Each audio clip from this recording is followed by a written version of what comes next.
இன்னைக்கு கமல்ஸ் கிச்சனில் துவரம் பருப்பு வடை எப்படி செய்கிறதுன்னு பார்க்க போகிறோம். அதுக்கு தேவையான பொருட்கள்: அரை உலக்கு துவரம் பருப்பு, ஒரு கைப்பிடி இட்லி அரிசி, 5 வரமிளகா, ஒரு 1/4 ஸ்பூன் சோம்பு, தேவையான அளவு உப்பு, பொரிக்கிறதுக்கு எண்ணெய். வெங்காயம், சின்ன வெங்காயம் நைஸாக நறுக்கி வச்சுருக்கேன், ஒரு கையளவு. கருவேப்பிலை கொஞ்சோண்டு, மல்லித்தலை கொஞ்சம், எல்லாம் நைஸாக நறுக்கி வச்சுருக்கு.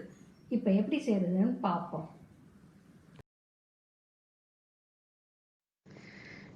துவரம் பருப்பையும் இட்லி அரிசியையும் நம்ம ஊற வச்சிடணும் 2 மணி நேரம். அதுக்கப்புறம் தண்ணியை நல்லா இருத்துறணும்.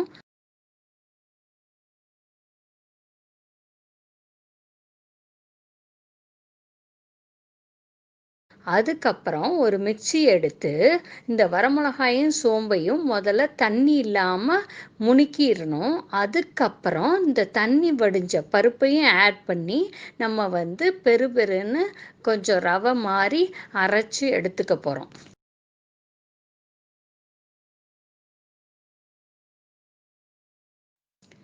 தேவையான அளவு உப்பையும் அதோட ஆட் பண்ணி பெருன்னு அரைக்கணும்.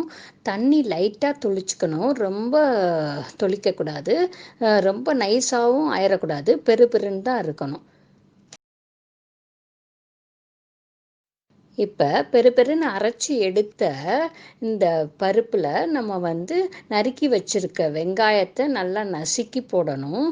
அதுக்கப்புறம் கருவேப்பிலையும் ஆட் பண்ணிடணும், மல்லித்தலையும் அதில் ஆட் பண்ணிடணும். எல்லாம் நைஸாக நறுக்கி வச்சுருக்கு எல்லாத்தையும் அதில் ஆட் பண்ணி நல்லா கலந்துட்டு அதுக்கப்புறம் எண்ணெயை காய வச்சு நம்ம வடையாக சுட போகிறோம்.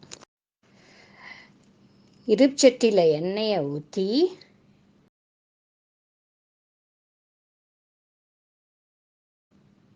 எண்ணெய் காஞ்சிருச்சு.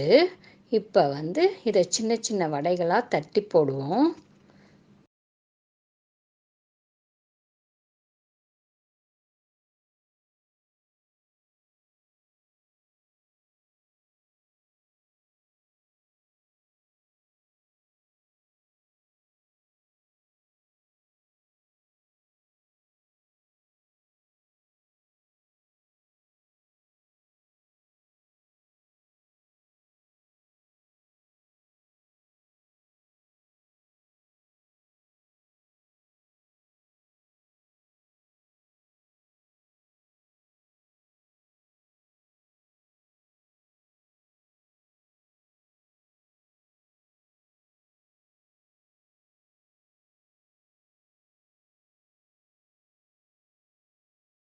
ஒரு பக்கம் வெந்ததும் இன்னொரு பக்கம் திருப்பி விட்டு நல்லா வேக விடணும்.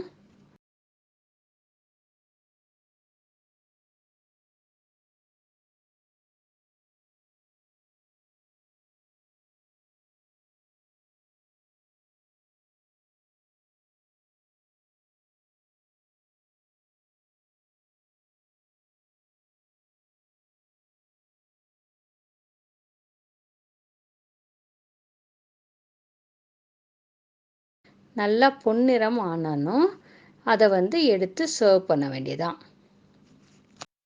அடிக்கடி ஸ்நாக்ஸ் வெளியில் வாங்காமல் இந்த மாதிரி பருப்பு வடையெல்லாம் செஞ்சு நம்ம ஹெல்த்தியாக வீட்டிலையே செஞ்சு சாப்பிடலாம். சூப்பரான சுவையான வடை ரெடி ஆயிடுச்சு, துவரம் பருப்பு வடை. இதை சூடாக சாப்பிடுங்க. இதை எல்லாரும் பண்ணி பாருங்கள். இந்த வீடியோ உங்களுக்கு பிடிச்சதுன்னா லைக் பண்ணுங்கள், ஷேர் பண்ணுங்கள், சப்ஸ்கிரைப் பண்ணுங்கள், பெல் பட்டனை ப்ரெஸ் பண்ணுங்கள்.